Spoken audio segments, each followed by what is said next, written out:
Hey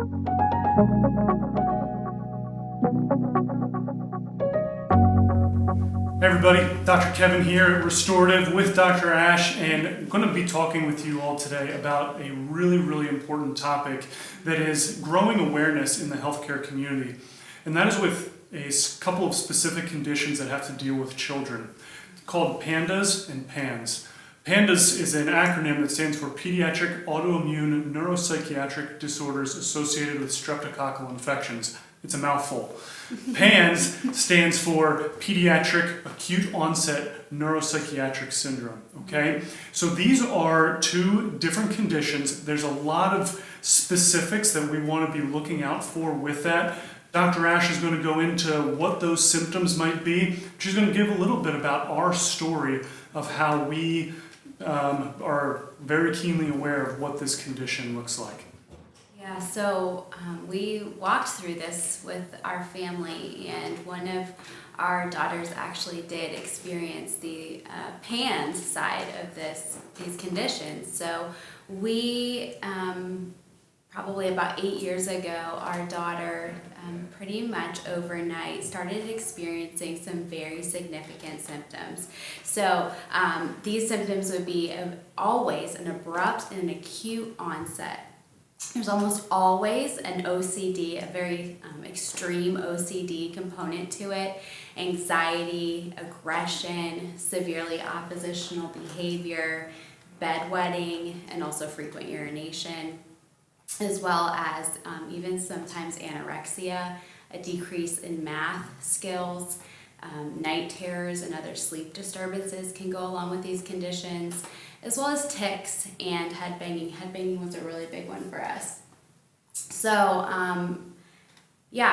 and we were relatively new parents and actually pretty health conscious at the time as well. So it was a very hard thing to see our child suffer. As parents, it's never an easy thing. And so this was a very dark and weary season for us as parents. We went to many pediatricians and other specialists. For us, there was also some severe GI issues as well. So when we were seeking help, we really didn't find it. We had some counsel saying that this was probably an autism spectrum disorder. She fell somewhere on that spectrum.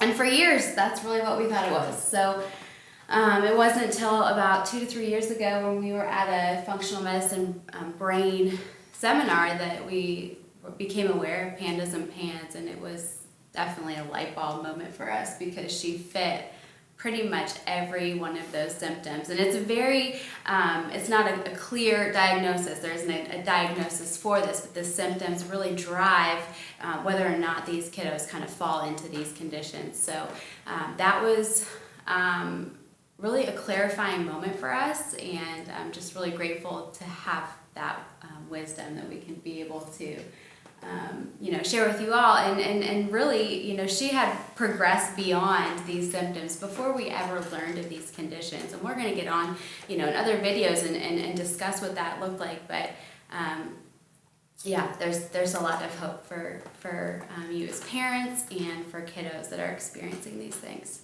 Yeah, so, this might be something that you're hearing some of these symptoms and saying, wow, that sounds a lot like perhaps my child or a friend or family member that I know, or even a kid that's in the classroom that you might be teaching in. And the reality is that if you were to speak to pediatricians, there's a lot of unawareness of this as a topic or even a condition. And so it's relatively new. Yeah, it is a newer thing. And so when it comes to speaking with a pediatrician, they may not believe in it. I had that recently with a patient. We had an 8 or 9 year old girl, severe challenges that fell in line with those symptoms, had a lot of self-harm thoughts and defiance towards parents and a lot of other mental neuropsychiatric symptoms that needed to be dealt with. And the pediatrician that I spoke with wanted nothing to do with it, said they didn't believe in the condition.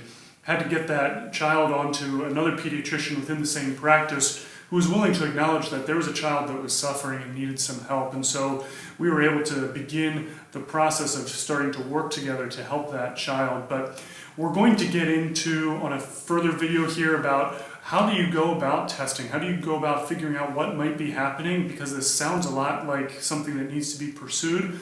And then what are some of the treatment options and the ways to help get that child into a healthier spot? And so we're going to jump on and do that. Excited to be sharing more with you. Thanks for your time.